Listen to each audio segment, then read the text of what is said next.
like, share, and subscribe, and ring that little bell. Ring the little bell so you're notified when new videos drop, and how the world has changed, baby. How the world has changed in such a bizarre and quick way, right? We used to, about every 6 months, right? Every 6 months we used to get together and sit on the ground and cry and mourn at a new iteration of Star Trek that was coming out that was going to be absolutely awful, that everybody was going to hate, right? Remember when we did that? Yeah, of course you did.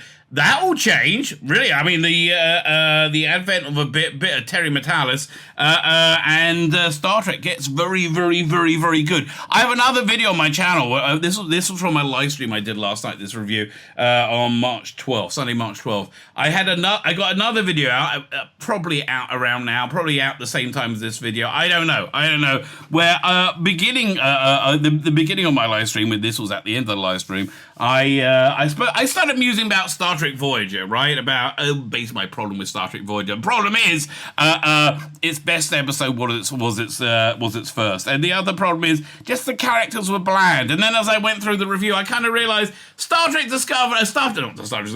Voyager was essentially good science fiction with good Star Trekky science fiction, interesting good Star Trekky science fiction with bland characters, right? So that's one. But that was a gateway in thinking, well, what could Terry Metalis do next? And I mused, I would like a few things. I'd like to see him do a conclusion to Enterprise, like the Romulan War. They all come out retirement for the Romulan War. They go on a new Enterprise with that Star Drive section. I think all that stuff will be really cool. Terry Metalis, whatever you want to do, mate. Whatever you want to do, because freaking awesome. This is freaking awesome. This understands Star Trek to such an nth degree. And amazing is, there's a lot of things that piss me off with the previous seasons of Picard. They do exactly the same things. And this works, right? You can tell the attitude and the beliefs of the person writing this. This is somebody who obviously likes and understands Star Trek, right? I mean, we had Wolf lopping off somebody's head the other episode. It's much darker. People are complaining about, I don't mind. None of this stuff I mind, because I feel the DNA is organically and genuinely Star Trek. So and I like Star Trek. So I'm freaking loving this. And I like the characters. The writing is excellent. Oh my God, what wonderful character arcs we have over and over. I say this a lot in the review, setup and payoff, right? We see that a lot, and that's something we haven't seen in Kurtzman Trek writing, right? We haven't seen character, we haven't seen a story, and this is great. I'm freaking loving this. As you all guessed from the review, I'm cavelling. I'll teach you a Jewish word. Doing a bit of cavelling, darling. It is. I'm cavelling over it. It's very, very good. Give me nachos. You're giving me nachos, Terry. Not nachos, nachos, right? You get nachos. It's when you get pride, essentially, from your offspring. Yeah, there's an old joke. You have these two old Jewish biddies, right? They're talking to each other and says, "How's your daughter now? She's still married to the lawyer?" Says, "No, she divorced him. Now she's married to a doctor." Says, "So much nachos just from one girl." So now you know what that means. I hope that fills it in. Anyway, share, subscribe, comment, all those things are fantastic. As is this episode of Star Trek freaking Picard. I'm not even calling it Picard Season 3, because fuck the other two seasons, they're awful, right? That's not Picard. This is Star Trek, right? And so I just call it Star Trek Picard, the final season. I imagine nothing really happened from Insurrection up until now. And it works. It all just works. I'm even liking Raffi in this. Fine. This was from a live stream I did last night, as I said, on March 12th. Like, share, subscribe, comment. All those things are fantastic. Look at my video notes. You can sign up to my Twitter. Follow me on Twitter, on Instagram, Facebook, and my Substack, my email newsletter. Head over to Rumble. You really want to help me out? Head over to Rumble and subscribe to me on Rumble. That channel is doing way better for me than my YouTube channel, so I'm very happy about that. That will become my main channel. Comment that shows the algorithms that we're real people. I'm real people, damn it! That shows the algorithms we're real people, and that would be great. Like, share, subscribe, comment. So, okay, I covered everything, right? I covered everything. Now, let me head over to me from last night. Picard, as I say, we talked this earlier about Voyager. This is just sparked my interest in Star Trek again, right? It's rekindled, by being very good. right? It's fan service. I don't give a shit. It's clever fan service. It's an intelligent show, right? There's nothing to take the piss out of, right? You don't have to, again, red letter media, that they don't know what to do because it was easy when it's stupid. You just think of the most stupid thing possible. It could be that, right? No, this is Picard. Picard has a son that Beverly kept hidden from him for pretty darn good reasons, right? And they had everybody had a good reason. And the scene where they talk about, I think it's episode 3. Yeah, it must be episode 3. So this is episode 4. The scene where they talk about it right at the beginning of episode 3, it was a great scene with characters, with consequence, with resonance, with performance, right? And we get a lot more of this tonight in this week's episode. Firstly, though, starts off with this beautiful Star Trek opening. Now, but we don't have a what's the name class ship? It's not the Strange New World ship. It's the Next Gen E ship. What's the title? And goes whooshy woo, whoosh whoosh whoosh whoosh. If you're super high, this is awesome. 5 years ago, and I do like these openings have been very good. So essentially, this episode, I felt this fourth episode is a mini conclusion, right? So it feels to me like this was very much like Wrath of Khan. It no win scenario is what this episode is called, right? This very much touches on Wrath of Khan. I'm going to make a guess, right, that it's going to be like the Wrath of Khan, Search for Spock, Next Gen, Search for Spock, and Voyage Home. It's going to be like that kind of trilogy, right? But spread out over 10 episodes, or how many episodes it is. Because this actually feels like a conclusion. We get a great character conclusion for Riker. Everything. It's great.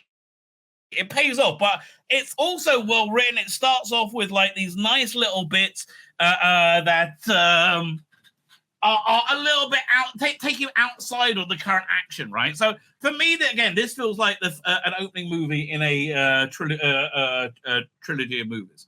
5 years ago, we started 5 years ago, and Riker.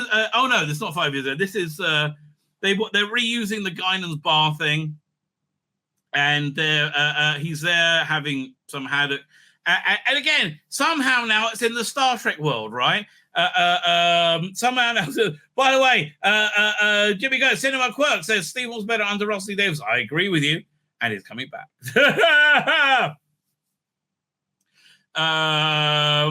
So suddenly the whole Picard season 1 and 2, that didn't really happen. We got real Star Trekky stuff now.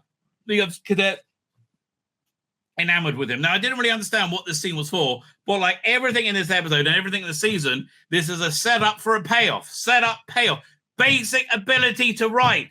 Characters you care about. Characters you understand. Characters acting in character.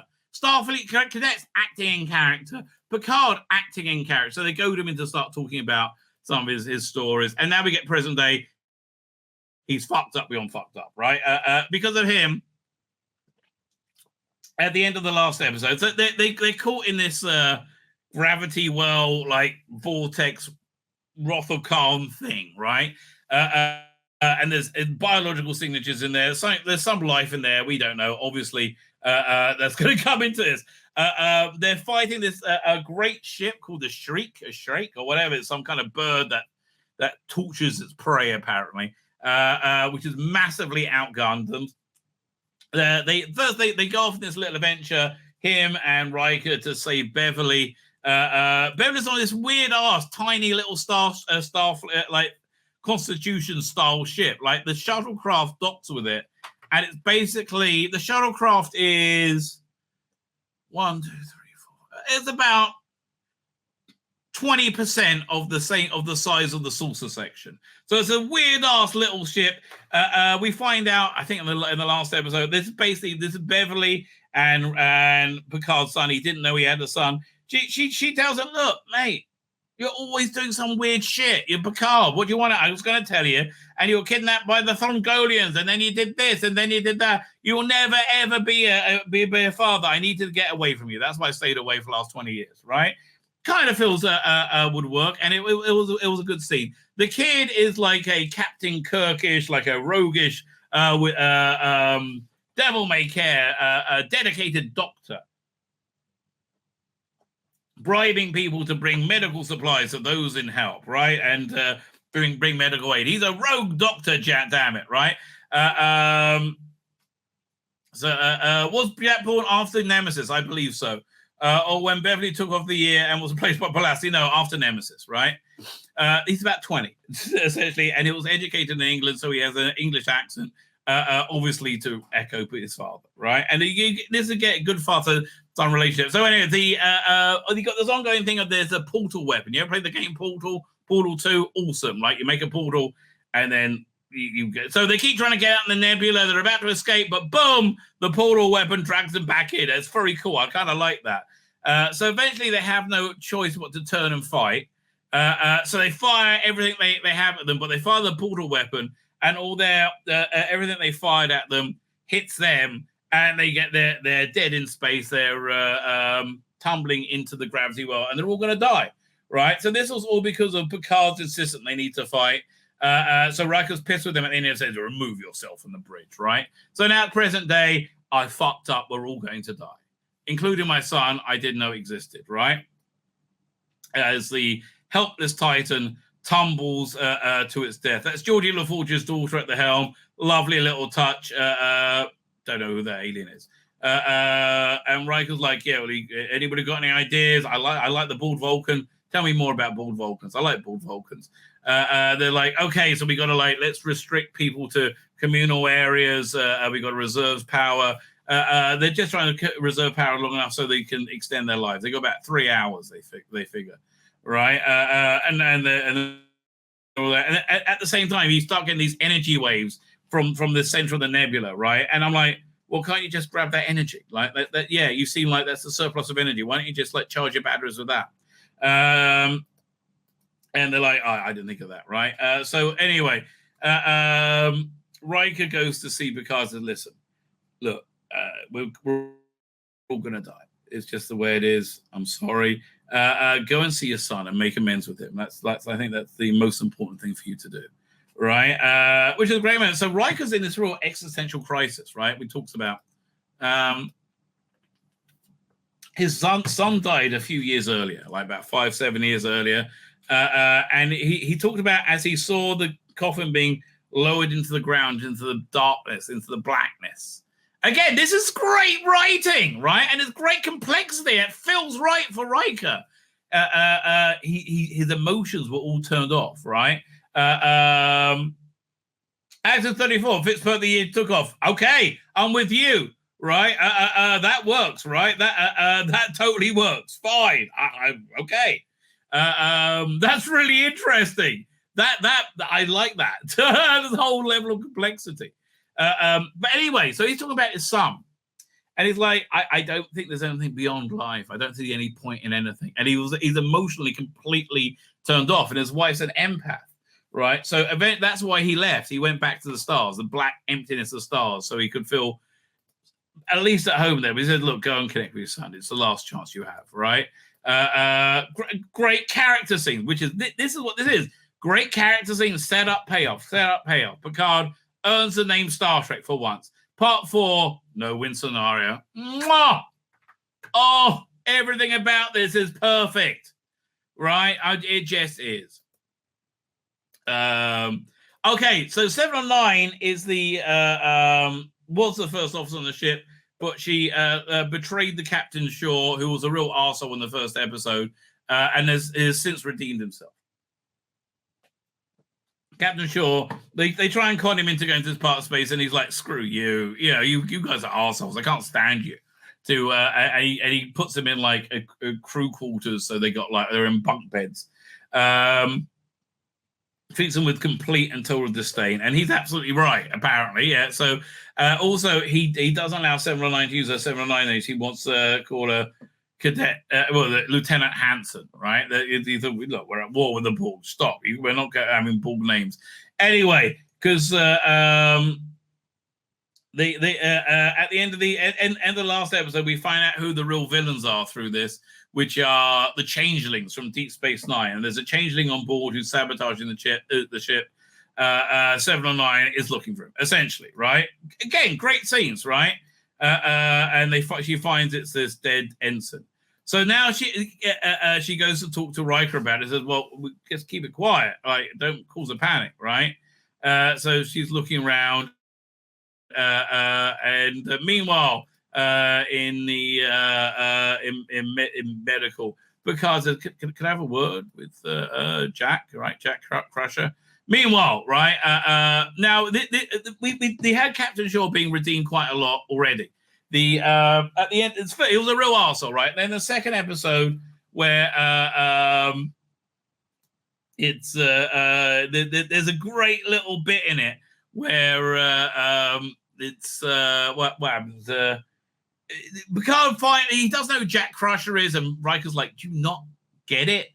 Do you not understand it? This is obviously your son, right?" So at the end of I think the second episode, Crusher wakes up from a pod. He comes on the bridge, and there's a look. They just share a look. It's my son, right? And so Captain Shaw redeems himself there. Said, "Fine, phasers full. Get ready to fly. We got to fight." It's awesome. Yeah, one second. Can I find that clip? Let me find that clip. That because it's worth watching. That's why. 1 second. We go over here. I don't know. I was just thinking about it. Picard. There we go. Oh no, it won't play. It's a MKV. I'm sorry. Never mind. I'll probably get copyright struck anyway. Anyway, so then in the third episode, he's injured. He's like got blood dripping out of his head. So he's right. So fine, you sort this out. You cause this mess. You fix it. Transfers his command goes to Riker. Great scene, right? And even then, in sickbay, as he's being saved by Jack Crusher, he goes to him. He still wants to help. Said, "How do they keep finding us?" And that starts Crusher thinking that they're being tracked, which leads them to the changeling, right? So anyway, he's in the quarters, and she and 709 comes to talk with him because they say, "Look, we got a changeling," and he's really smart. And he's like a far more interesting character, right? He's very smart, very sly, right? Got a sense of humor. I like underneath. See, this is why this is different from all other Star Treks we've had, apart from Strange New Worlds. Underneath being an arsehole, he's a nice guy, right? It makes a difference, right? It does make a difference. So he goes through all this, like, because he's very fastidious. He knows all the details about changelings. And he gives all the information that's going to pay off later in the episode, right? Meanwhile, Riker's trying to leave a message for Troy, right? Because he's basically trying to say sorry, but he's emotionally completely dead, right? He can't even do that, right? Meanwhile, weirdly on the holodeck, well, they got no power. They're trying to conserve every bit of power so they can extend their life. Holodeck's still working. Apparently, as a cheat, the holodeck has a mode for its own power source. So if the ship's dead in space, that the crew people can come and gather there for their final moments, and they get to reuse the Whoopi Goldberg Guinan bar again, right? So they go there to talk, and he's like, "Well, why didn't you come and see me?" And like, he's I no interest, and he doesn't open up, right? There's a big gap between them, right? But that kind of thaws, right, as time goes on. Again, the redemption of Captain Shaw, awesome, right? And I like how he look again. Great actor. Look at that. Look again. Genuinely conveying genuine thought, trying to help. Again, you just see his character from his. This is on the. This series has had some of the best acting I think we've seen in Star Trek. Certainly Kurt's from Star Trek. She's looking for the changeling, one of the things that Shaw tells her, look for his bucket, right? Take his bucket. Changelings need a bucket because he knows all this shit because he's a good captain essentially, right? Meanwhile, the Shrike comes out the cloud. Great scene, right? And it's Amanda Plummer been chewing up the scenery as a wonderful villain. We don't know much about her yet. She's still kind of like generic, but I think there's going to be a lot more about her. We get the first layer of mystery today. So I couldn't tell if this is a fake hand she's got or she's got changeling in her blood, one of the two. But she cuts her wrist, and this changeling comes out, and they communicate. So listen, he's lost in there. I can't get him. I said, I don't give a shit about you.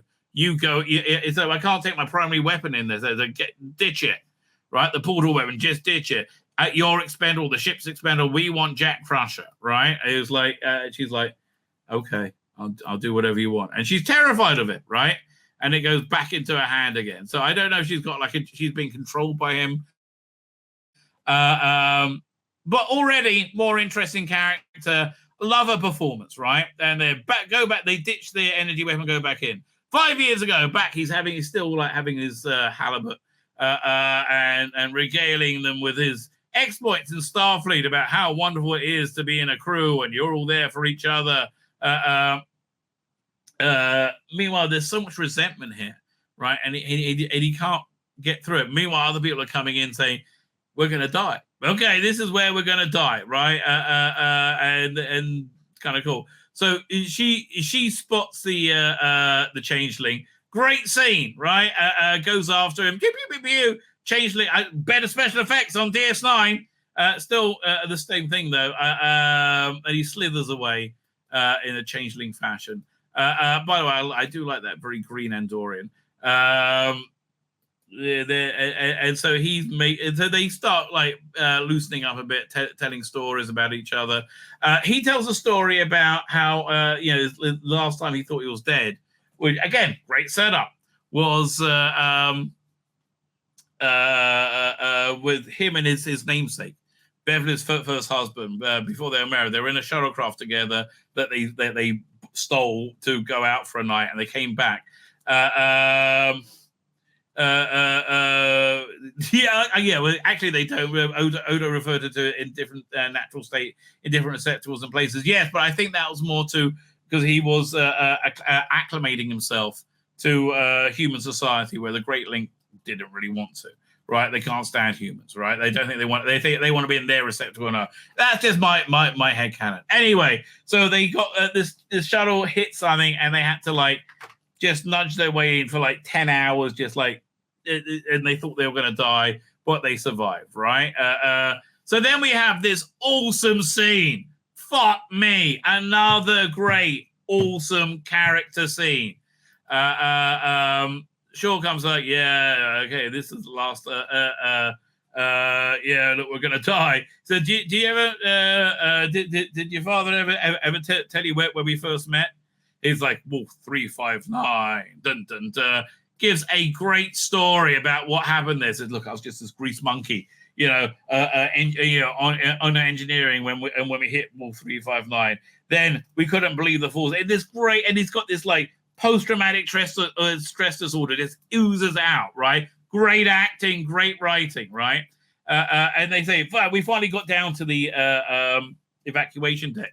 And there was only one pod there. All the rest were destroyed. There was 100 of us, and there was only room for 10. Then we had this. Then this lieutenant started pointing at me and said, "You, get in the pod." He pointed at me, why me? Why me? I don't care. Don't get in the damn pod, right? And he survived. Boom. He goes out and he sees his ship blow up, right? And it stayed with him ever since, right? And this is why he can't stand Borg. This is why I love they give them a fucking character.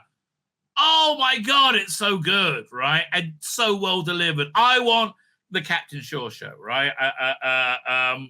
Really, really great thing. They're pointing at me. Why me? Right? Fucking awesome, right? It's so organically Star Trek. Yeah, it's so moved it forward, right? Amazing, right? Absolutely amazing. Is that that was your father? That's what he did, right? And he's got all that strength. Just fantastic scene. He's like, that's enough. And Picard's like, no, it's not. It's fair, right? It's totally fair. And they're like, you're an arsehole. He's like, yeah, listen, I'm an arsehole. I'm still the captain. After a while, being arsehole just becomes your identity.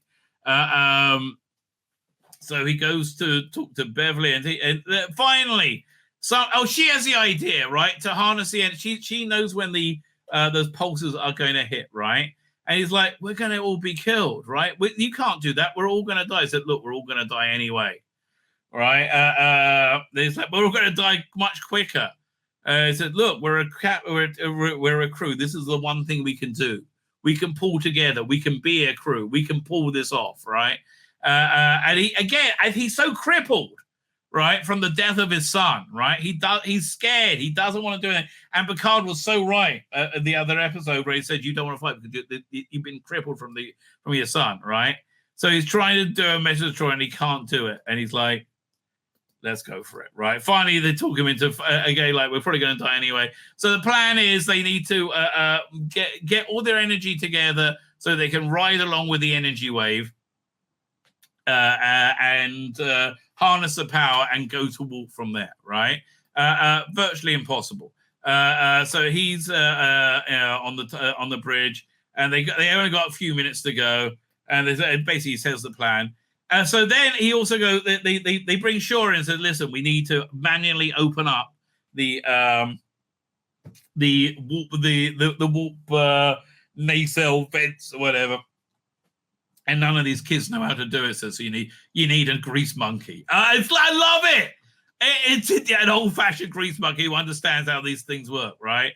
And so he gets a part in it too. So we get a great scene. He's saying, "Listen, if there are changes in the world, this is where they want to come, right? So be on guard, right?" They divert all the energy they can to the thrusters.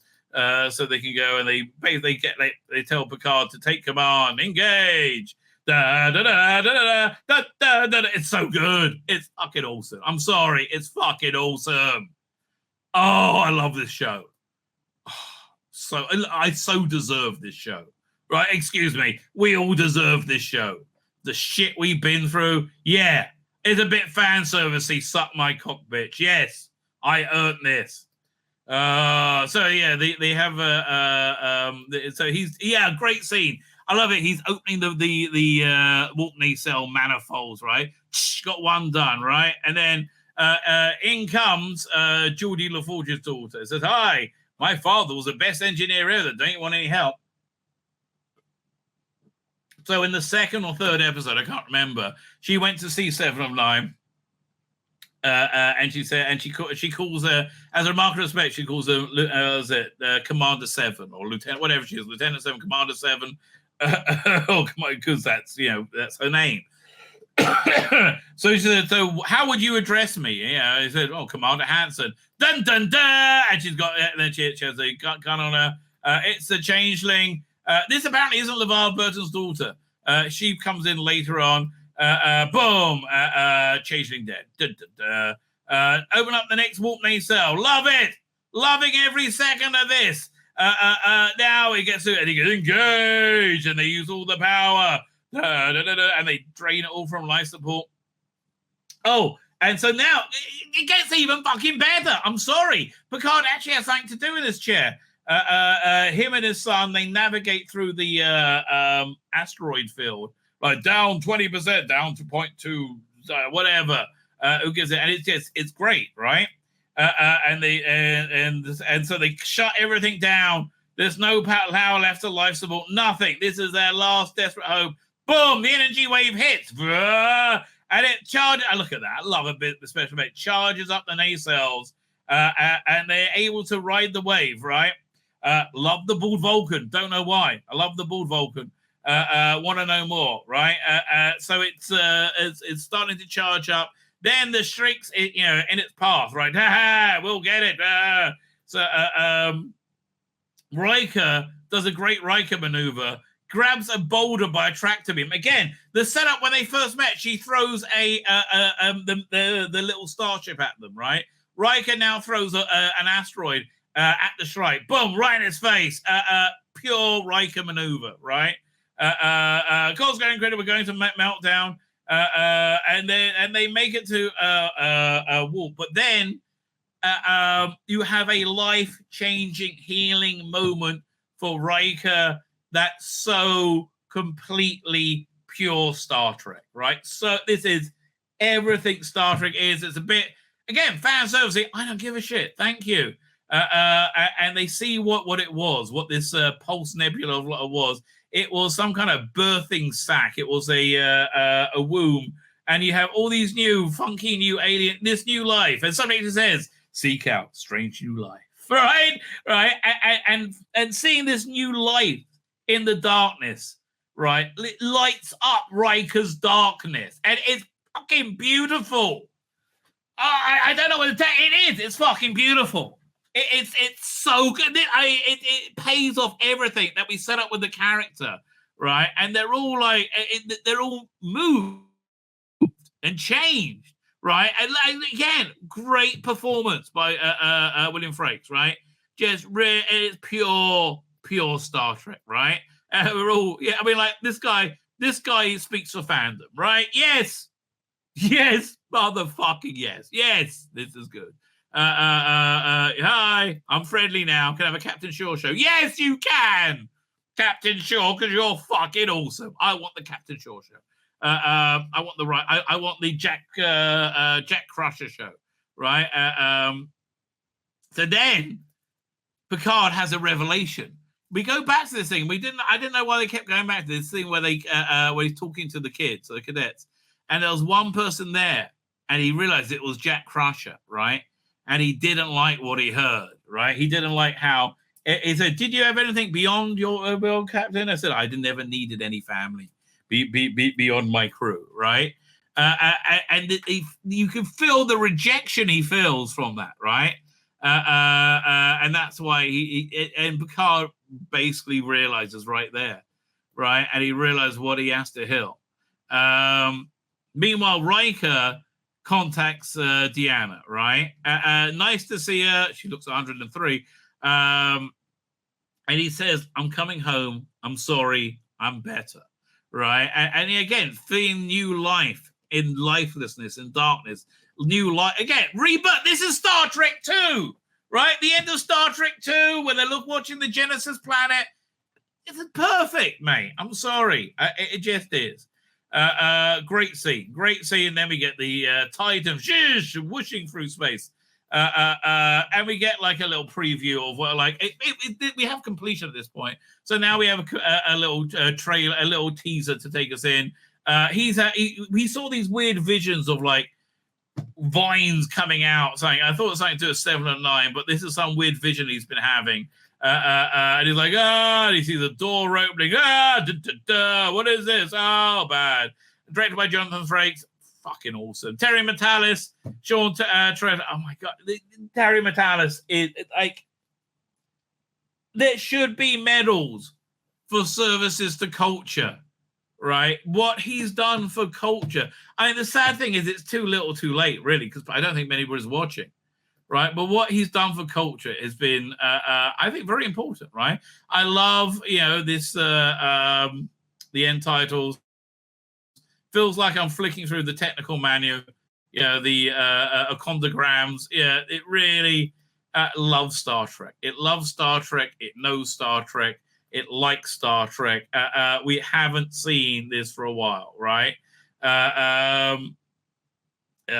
Which is nice because I like Star Trek too, right? I like Star Trek too. Michael Dorn not in it this week. I guess we'll see him next week.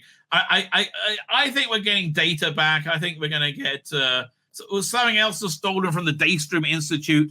I don't know. We don't know what. Maybe it's lore. Maybe it's before. I reckon we're getting Data back. I think and they're all going to be on a shuttle at the end. Could we even see the Saucer Section Enterprise C or some Galaxy class ship? I could see that happening. It's a bit fan servicey, but I don't give a shit. It's awesome, right? Character payoff, setup payoff, right? Over and over again. Oh God, like a competent fucking writer. God, should have him stuffed. My name's Tzvi Lebetkin, the Rabbi from another planet. Please like, share, and subscribe, and ring that little bell. Ring the little bell so you are notified when new videos drop.